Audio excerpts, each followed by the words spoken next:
আমি আইন অনুযায়ী সরকারের প্রধানমন্ত্রী পদের কর্তব্য বিশ্বস্ততার সহিত পালন করিব।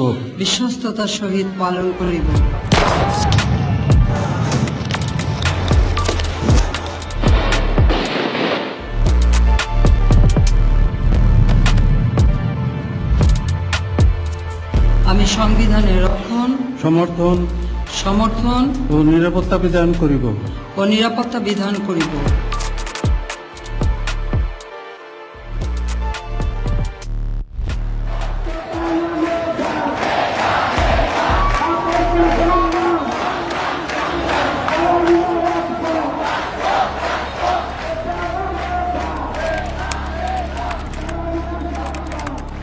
জুলাইয়ের আন্দোলনের প্রেক্ষাপটটা হচ্ছে জুনের 5 তারিখে যে কোর্টের যে আদেশের ভিতর দিয়ে যে আগের যেই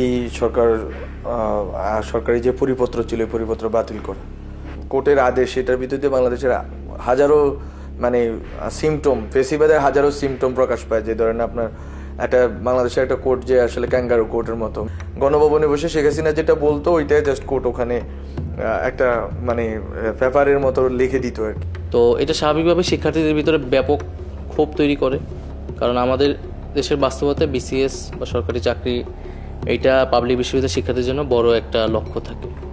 তারপরে আমরা 1 জুলাই থেকে বৈষম্য বিরোধী ছাত্র আন্দোলনের ব্যানারে আন্দোলনটা শুরু করি।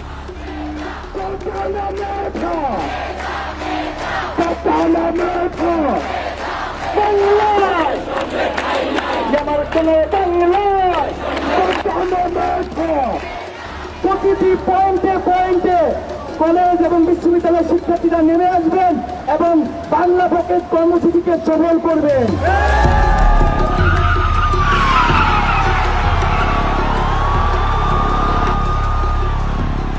ব্লকেড মিন্স কিন্তু অবরোধ, বাট আমরা অবরোধ নামটা ব্যবহার করিনি। তার কারণটা ছিল যে মানুষের মধ্যে যে একটা আতঙ্ক অবরোধের নামে, হরতালের নামে, তো এটাকে আমরা অন্যভাবে রিফ্লেক্ট করার ট্রাই করেছিলাম। আমরা কর্মসূচির দিন প্রচার করেছিলাম যে এই কর্মসূচি এমন কর্মসূচি যার মধ্যে দিয়ে আমরা জনমত তৈরি করব।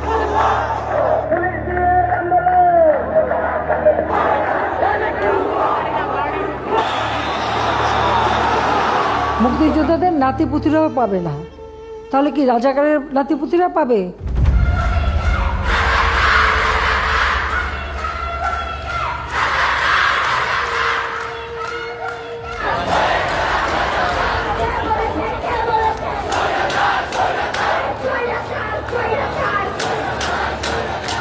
আমাদেরকে রাজাকারের নাতিপুতি বলে, তখন কিন্তু ওই অপমান বোধটাই সবার আসলে ট্রিগার্ড হয় এবং সবাই কিন্তু আসলে অপমানিত হয়েছে।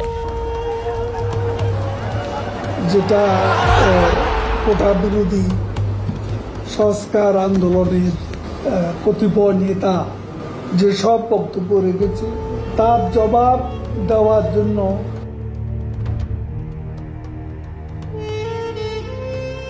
একটি কথা বলতে চাই, আন্দোলন যাবে, আন্দোলন আসবে, বাংলাদেশ ছাত্রলীগ থাকবে।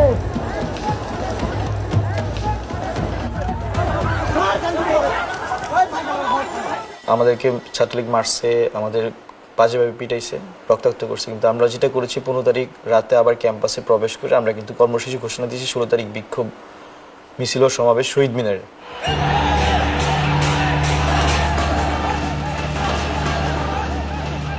শহীদ মিনারে অনেক শিক্ষার্থীরা সেদিন জড়ো হয়। শহীদ মিনারে আমাদের কর্মসূচি চলমান থাকা অবস্থায় আমরা আবু সাঈদের মৃত্যুর খবর শুনতে পাই।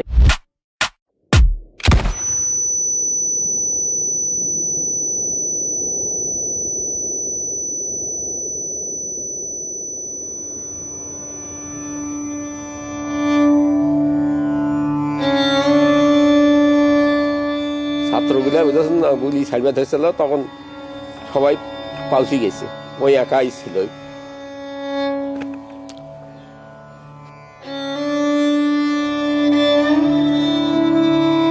কষ্ট না গেলে সব সময় মনে হয়, খাতি নিতে সব সময় মনে হয় ঘরে দেয়ারে বেড়া আছে, ঘরের সঞ্চয় মঞ্চে কলে পড়ে, আশেপাশে বেড়া আছে, সব সময় মনে হয় না ছেলে ফিরত পালে তো আমার অন্তরটা ভরাই থাকতো।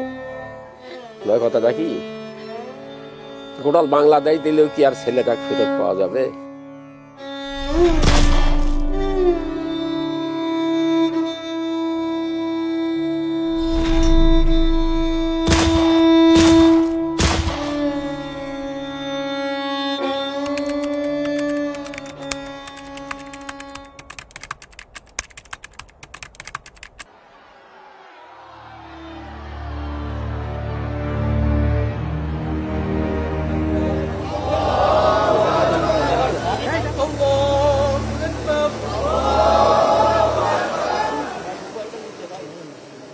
তো জানাজা শেষ হওয়ার সাথে সাথে আমাদের ওই সময়ে কোনিয়া হাসিনার পেটো বাহিনী তারা গুলি করা শুরু করছে। গুলি করা শুরু করার পরে সাথে সাথে সবাই একদম ছিন্ন বিচ্ছিন্ন হয়ে যায়।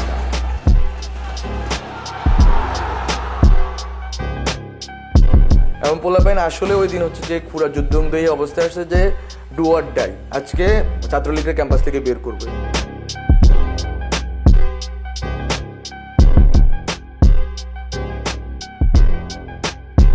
আমরা তো হল পাড়ার সবাইকে বের করে দিচ্ছি বিশ্ববিদ্যালয় প্রশাসন। আগে ছাত্রলীগ বের হয়েছে, পরের দিন তো ছাত্ররা চাচ্ছিল যে বিশ্ববিদ্যালয়কে সেন্টার করে পুরো বাংলাদেশের মুভমেন্টটা আবার দাঁড়ায় যাবে, এবং যেহেতু শহীদ হয়ে গেছে, রক্ত পড়ে গেছে, ফলে তো আমরা রেজিস্টটা করব।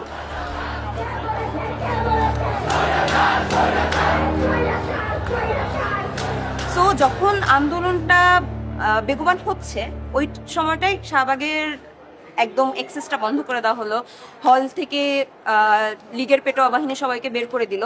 At that very moment BRAC university বা এই ধরনের যারা কখনোই পূর্বে এত বেশি সক্রিয়ভাবে কোনো আন্দোলনে অংশগ্রহণ করেনি, এই ইউনিভার্সিটিগুলোর স্টুডেন্টরা যখন সামনে এগিয়ে আসলো, তখন এই জিনিসটা আসলে হাসিনার সরকার আসলে ফোর্সই করতে পারেনি। প্রাইভেট ইউনিভার্সিটিগুলোর কনসেন্ট্রেশন যেখানে, ওখানে লড়াইটা বেশি হয়েছে। যেমন আপনি রামপুরা বাড্ডার ওখানে ইস্ট ওয়েস্ট ব্র্যাকের লড়াইটা হয়েছে। তারপর উত্তরাতে যেখানে প্রাইভেট ইউনিভার্সিটি বা বিশেষ করে কলেজগুলো, স্কুল কলেজগুলো, ওখানে লড়াইটা হয়েছে।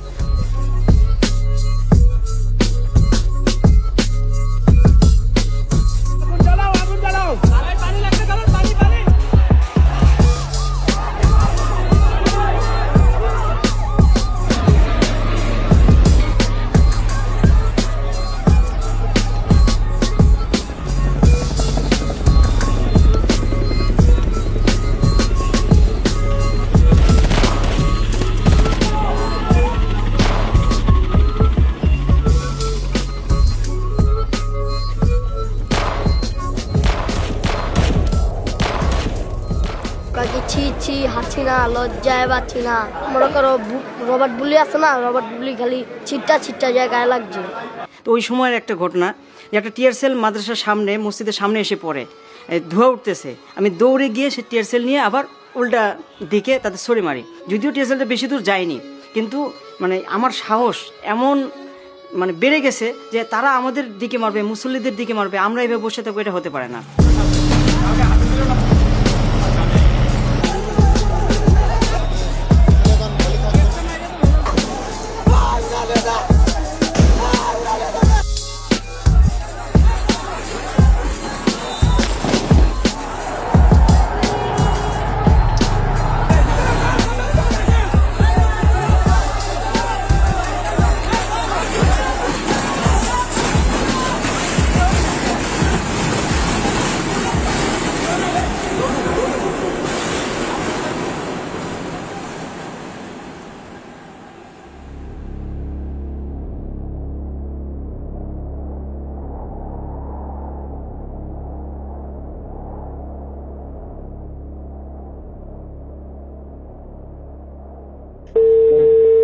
যাচ্ছি আমি, ঠিক আছে, গাড়ি তো হচ্ছে তো।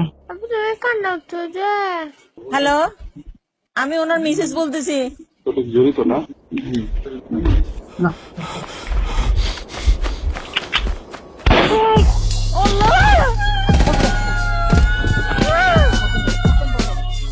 মানে হাসিনা তো পুরোটাই হচ্ছে যে একটা মানে বিভৎস একটা, মানে কি বলা যায়, একটা প্রতিহিংসা পরায়ণ, খুনি মানসিকতার একটা মানুষ। ফ্যাসিজমের একটা মূল কথা হলো তাদের একমাত্র আইন হচ্ছে যে তাদের স্বার্থের সাথে যা সম্পর্কিত সেটা তারা দেখবে, যারা বিরোধিতা করবে তাদের শেষ করে দেবে। ফ্যাসিস্ট রেজিমের সময় কথা বলাটাও অসম্ভব ছিল, গভর্নমেন্টের এগেইনস্টে, কারণ আইন প্রয়োগকারী সংস্থা দ্বারা এই প্রত্যেকটা একটা বড় মেকানিজম দ্বারা এই প্রত্যেকটা গুম এবং হত্যা করা। এমনও সিক্রেট ডিটেনশন সেল যে ডিসপোজ করা হয় এমনভাবে যে তাদেরকে লেথাল ইনজেকশন দিয়ে শ্বাসরোধ করে মেরেও ফেলা হয়। মেরে ফেলার পরে ডেড বডিকে আসলে ওই ওজন দিয়ে ভার বস্তা দিয়ে বেঁধে নদীতে, মাঝ নদীতে মাঝ সমুদ্রে যে ফেলে দেওয়া হয়। হাজারো অগণিত মানুষের সাথে এটা করা হয়েছে। আমি তো শুনছি, তো দেখি নাই। আমি আর পারি না ও আব্বা, আপনারা আমার একটু শান্তি করে দেন না ও আব্বা, আমার একটু শান্তি করে দেন আব্বা। আওয়ামী লীগ এটা করতে পেরেছে কারণ যে কোনো ধরনের ভয়ঙ্করতম অপরাধ করার মতো মাইন্ডসেট আওয়ামী লীগ নেত্রীর এবং তার অনুগতদের ছিল। ফ্যাসিস্ট ভূমিকাটার মধ্যে তো আওয়ামী লীগ ছিলই, সে গণজাগরণ মঞ্চ বা শাহবাগকে ব্যবহার করছে, সেটা বলতে পারি আমরা।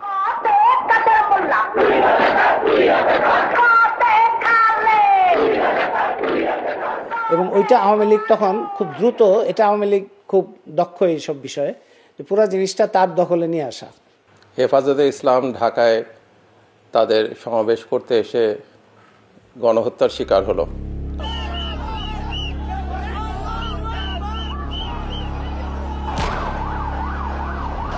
আমরা আমাদের ফ্যাক্ট ফাইন্ডিংয়ের মাধ্যমে জানতে পারলাম যে সেখানে মারা গেছে অনেকেই, সেই তথ্য আমরা দিলাম।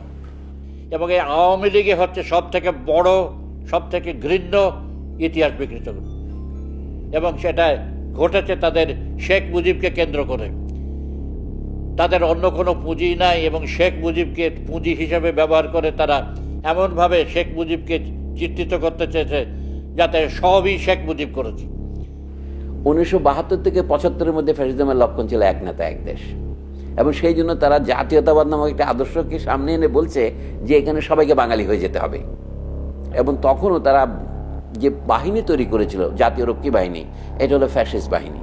মুক্তিযুদ্ধ হচ্ছে বাংলাদেশের ইতিহাসের সবচেয়ে গৌরবময় জায়গা এবং বাংলাদেশের মানুষের সাহসের একটা জায়গা। যে দেশের মানুষ পাকিস্তানের এরকম বর্বর সামরিক বাহিনীকে মোকাবেলা করতে পারে, সেই দেশের মানুষকে কে পরাজিত করতে পারে? যে এই মুক্তিযুদ্ধটা বেদখল হয়ে আছে কিছু দুর্বৃত্তের হাতে, লুটেরার হাতে, দখলদারদের হাতে, সেটা জনগণের হাতে ফেরত আনতে হবে। আওয়ামী লীগ আসলে একটা ছেঁড়া ভেড়া দল, তার ভিতরে কোনো শৃঙ্খলাই নাই। তার কে যে কোথায় টাকা চুরি করছে কেউ জানে না। শেষ মুহূর্তে এই যে কিছু কিছু বড় সিন্ডিকেট তারা যে টাকা চুরি করছিল এমন এত বিশাল প্রকারে, এবং ব্যাংক ধ্বংস করে দিচ্ছিল, আমাদের রিজার্ভস কমে যাচ্ছিল, এটা তো আওয়ামী লীগের নেতৃত্ব নিশ্চয়ই বুঝেছিল যে এইভাবে চললে তারা ক্ষমতায় টিকে থাকতে পারবে না, কিন্তু তারা থামাতে পারেনি। আপনজন হারাবার বেদনা যে কত কষ্টে, তা আমার থেকে আর কে বেশি জানে। আমি খালি সকলের সহযোগিতা চাই, আর এইভাবে মায়ের কোল খালি হোক এটা আমি চাই না, কারণ আমি তো বাবা মা সব হারিয়েছি, আমি তো জানি হারাবার ব্যথা কত কষ্ট। খুনি হাসিনা বলে যে এই কষ্ট শুধু সেই বুঝে, সে যদি বুঝতোই তাহলে সে এত প্রাণ নিত না।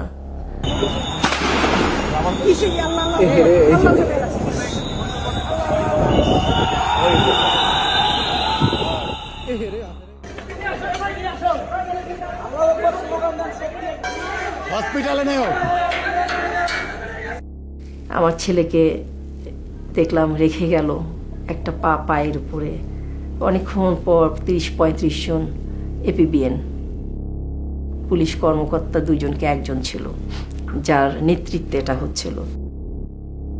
ওই ভিডিওটা আমি অনেক কষ্টে ওনাদের কাছ থেকে কালেক্ট করি, কারণ তখনও তো আসলে একটা ভয়ের, একটা ভীতির জায়গা ছিল, কেউ মুখ খুলতেছিল না। আসলে এই দৃশ্য যে কোনো মা, যে কোনো ভাই, যে কোনো বাবা বোন দেখে তো সহ্য করতে পারবে না। পুলিশ, আমলা, সামরিক বাহিনী, আদালত, যত রকম আছে, তার রাজনৈতিক দল, তার ছাত্রলীগের ঠেকাটে বাহিনী, সব দিয়ে এমন অবস্থা করে রেখেছিল যে এমনি সাধারণ কোনো আন্দোলনের মাধ্যমে, নির্বাচনের মাধ্যমে তো নয়, সাধারণ কোনো আন্দোলনের মাধ্যমেই তাকে ফেলা যেত না।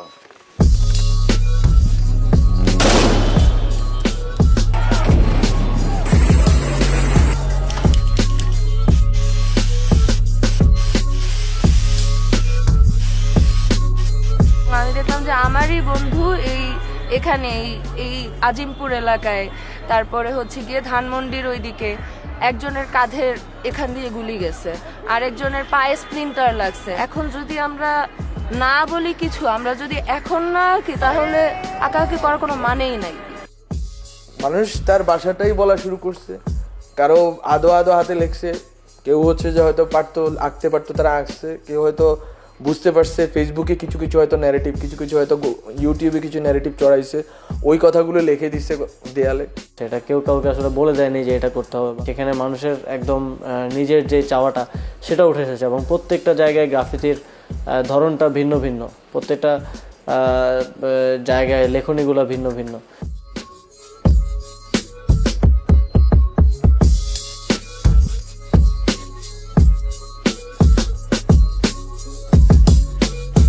একদিকে একটা প্রবল নিপীড়ক ক্ষমতাকে তো আপনি সরাসরি আক্রমণ করতে পারছেন না, তারা অস্ত্র নিয়ে আসছে, গুলি নিয়ে আসছে, পেশি শক্তি নিয়ে আসছে, আপনি তাকে কিভাবে প্রতিরোধ করবেন? তো আপনার কাছে তো ভাষাটাই রয়েছে, তো ওই ভাষার লিখিত, কথ্য এবং চিত্রিত রূপ আমরা গণ অভ্যুত্থানে দেখেছি। সবার মধ্যে একটা ক্ষোভ যে আমাদের ভাই মারা গেছে, আমাদের বোন মারা যাইতেছে, আরও মারা যাইতেছে, সবাইকে গ্রেফতার করতেছে, শিল্পী গ্রেফতার হইতেছে, মানে তখন আবার হান্নানও গ্রেফতার হয়েছে আন্দোলনের সময়। তো তখন এই যে পুলিশের বা এই আওয়ামী লীগের দানবীয় যারা গুন্ডা বাহিনী, তাদের যে এই অত্যাচার, এইটার মধ্য দিয়ে আসলে প্রকাশ পাইছে যে মানে মানুষ একটা মানে দানবের কোল ঘেঁষে আছে, মানে কোলের মধ্যে জনতা রয়ে গেছে, রাষ্ট্র আর রাষ্ট্র হয়ে উঠতে পারে নাই।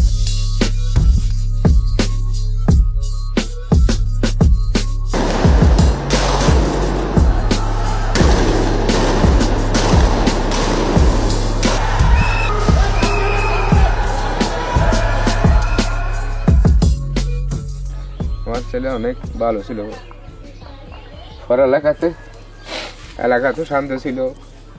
এটা বললো তো আমার ভাই আর কথা বলা হবে না, আমার অন্যদিকে আমার প্রশ্ন করতে পারে। আমার মনে হয় না মানে মরে গেছে, যেটা মনে হয় না, মনে হয় এখন চট্টগ্রামে আসবে এরকম। এই পৃথিবীটা যদি বিক্রি করা লাগতো, আমি ওনার মৃত্যুর আগে জনতার আগে চলে আসতাম। 6 ঘন্টা লাগাতে না মাত্র সুবিধা করতে আসতাম। আমার একামাটা না থাকার কারণে আমি ছেলের জনতার পাইনি। খুনি হাসিনা সরকার দেশের মানুষের প্রতি দায়বদ্ধতা ছিল না, দেশের মানুষকে ভয় পেত না। যদি খুনি হাসিনা সরকার ভয় পেত, পরের নির্বাচনে যাওয়ার যদি অংশীদারিত্ব থাকতো, তাহলে কিন্তু দিনে দুপুরে প্রকাশ্যে 2000-এরও বেশি মানুষকে হত্যা করতে পারতো না। আমরা ইন্টারনেট বন্ধ করতে বাধ্য হই। 4G আমরা কিছুটা আমরা কমিয়ে 2G-তে নিয়ে আসলাম। কেন নিয়ে আসলাম? কখনো ইন্টারনেট শাটডাউন হয়নি। আমরা ইন্টারনেট বন্ধ করিনি, ইন্টারনেট বন্ধ হয়ে গেছে। কিন্তু যখন ইন্টারনেট শাটডাউন করে দিল, এটার ফলে যেটা হয় যে একটা হিউজ সোশ্যাল মুভমেন্ট আপনার ডায়াসপোরা সেকশনে, মানে আমাদের বিদেশিরা করেছিল। দুবাইয়ের বিভিন্ন শহরে বিক্ষোভ মিছিলের অভিযোগে 57 জন প্রবাসী বাংলাদেশিকে গ্রেফতার করেছে দেশটির পুলিশ। যখন রেমিটেন্স কমপ্লিটলি বন্ধ করে দেয়, তখন এটা আমি মনে করি যে একটা বড় ভূমিকা রেখেছিল। আমাদের যত রেমিটেন্স আছে সব আমরা হুন্ডিতে ছাড়বো। আন্দোলনের টাইমে যখন নেট অফ করে দিল, অনেকে হচ্ছে সার্ভার বানাইছে, সার্ভার বানায় ইন্টারনেট ছাড়া যোগাযোগ কিন্তু রাখতে পারছে। হ্যাঁ, আমি যেমন এটা যখন দেখলাম, আমি লাইক ওয়াও, সরসারি।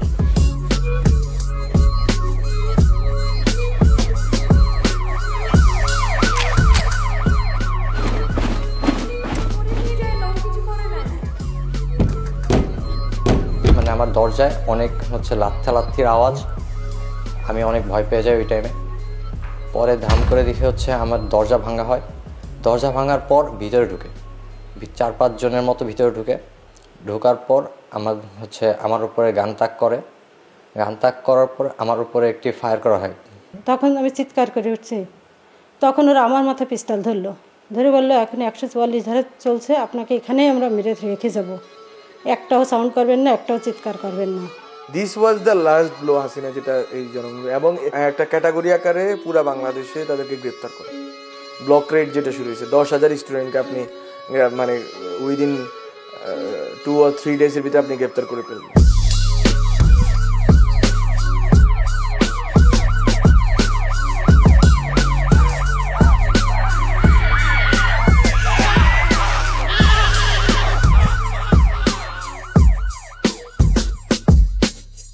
মানে আমার চাকরি জীবনে এরকম মানে এত গুড়ির ডেড বডি কখনো দেখিনি। সবসময় তো আমরা এগুলো কাজ করে অভ্যস্ত, কিন্তু যারা এখানে ভুক্তভোগী তারা তো কখনো এরকম অভ্যস্ত না।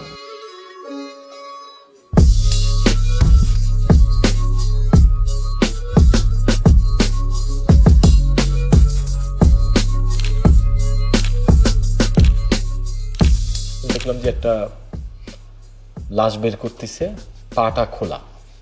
তো পাটা হচ্ছে বাচ্চার পা। আমি দেখে খেয়াল করলাম যে এটা বাচ্চার একটা পা। তো আমি ছবি তুলতেছি, ছবি তোলার পর সে আমাকে বলে যে আপনি ছবি তুলছেন কেন? মানে আমার মেয়েকে যদি আপনি ফিরিয়ে দিতে পারেন তাহলে আপনি ছবি তুলেন, না আমার মেয়ের ছবি তুলেন না আপনি। তো ওনার সাথে আসলে আমি কথা বলার সাহস পাচ্ছিলাম না। পরে হচ্ছে ওর একটা লোক হচ্ছে ওনার সাথে আসছে, ওনাকে আমি জিজ্ঞেস করলাম ভাই আপনার কি ঘটনা? তখন বললো যে ওর নাম হচ্ছে রিয়াগো, ও সাদে খেলা করতে গেছিল, তখন হচ্ছে ওর মাথায় গুলি লাগছে।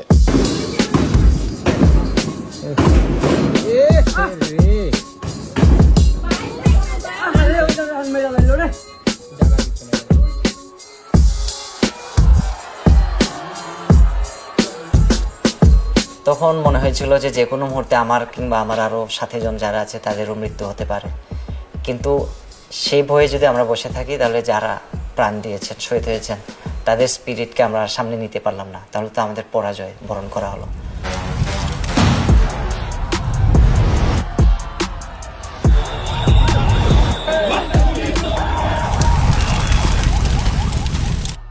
তো গণস্বাস্থ্য ওইখানেও পুলিশ ঝামেলা করে আমাকে থাকতে, যাতে আমাকে বের করে দেওয়া, এই ধরনের চাপ তৈরি করে। হাসপাতালে একটা পর্যায়ে আমাকে লুকায় রাখা হয়, বলা হয় যে আমাকে ছেড়ে দেওয়া হয়েছে।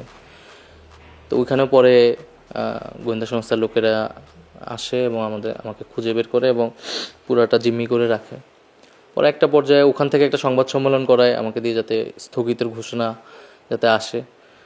তো যেদিন কোটার প্রজ্ঞাপনটা সরকার দেয়, কোর্টের রায়ের 2 দিন বা 1 দিন পরে, তো সেদিন মিডিয়ার সামনে আমরা বলি যে না, আন্দোলন চলমান থাকবে, এই কোটা সংস্কারের এই প্রজ্ঞাপন আমরা মানতেছি না। তো তারপরে সেদিনই বলে দেয় যে এটা আমাদের লাস্ট চান্স ছিল, যেহেতু তারা এখন আমাদের আর কোনো সিকিউরিটি দিবে না, আমাদের লাইফ থ্রেট হবে। তো এরপরে হাসপাতাল থেকে ডিবি অফিসে নিয়ে যায়।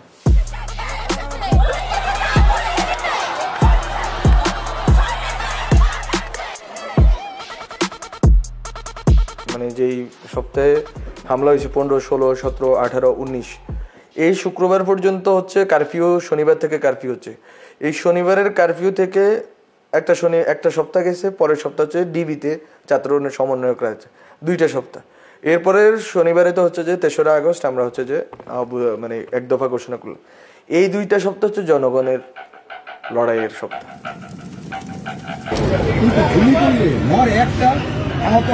একটাই যায় স্যার, বাকি ডিজাইন একদম মেরে ফেলছে।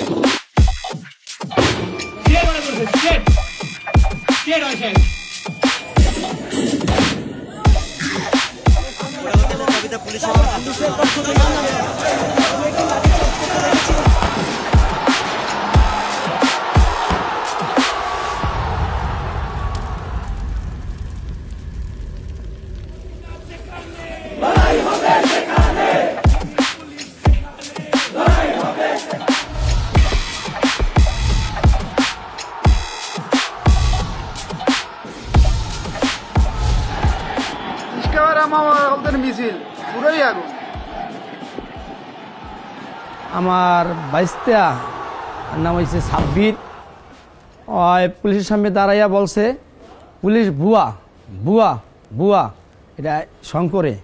তা পুলিশ তখন আমার বাইস্তারে নির্মমভাবে গুলি করছে, নির্মমভাবে। বাচ্চা মানুষ, বয়স 13 বছর বয়স, তাকে গুলি করছে। আমি সহ্য করতে পারলাম না। তখন আমি আমার যত শ্রমিক ভাইরা ছিল তাদেরকে নিয়ে আমরা পুরা রাস্তা নেমে গেছি।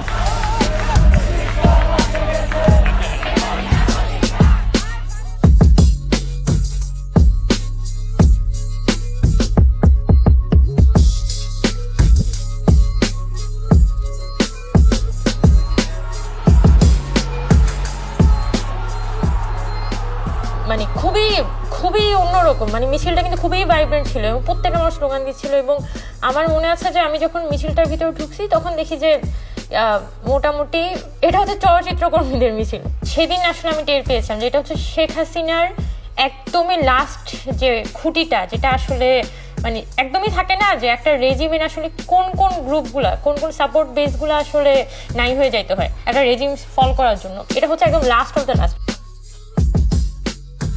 কিন্তু এই ব্যাপারে ছাত্র সমাজের একটা কনসেনসাস ছিল, কারণ 2018 সালের যে কোটা আন্দোলন, 2018 সালের যে সড়ক আন্দোলন এবং 16 বছরের স্বৈরাচারের সবটা মিলিয়ে যেই ক্রোধ, ক্ষোভ, ঘৃণা তৈরি হয়েছিল, তার একটা উদ্গীরণ যে এবার ঘটতে যাচ্ছে সেটা খুব স্পষ্ট ছিল।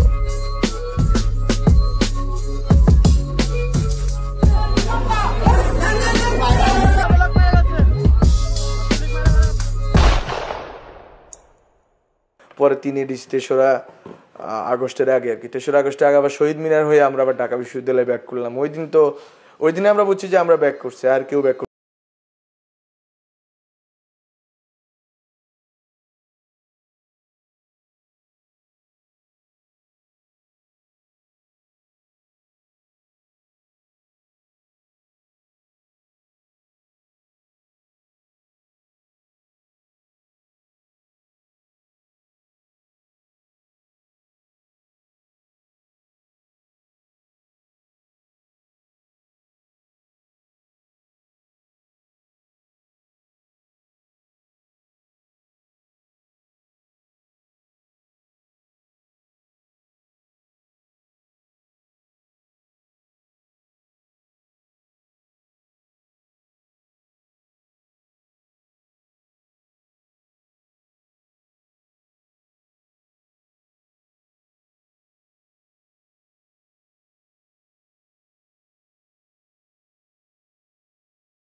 বেইমানি না করে, সরকার যেন বিচার করে।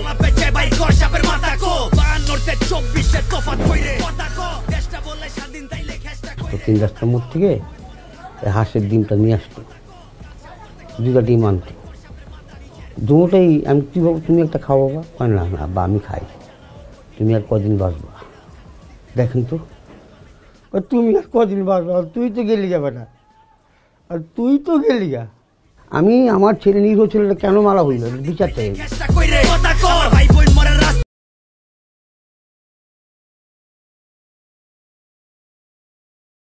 তফাত কইরে কথা ক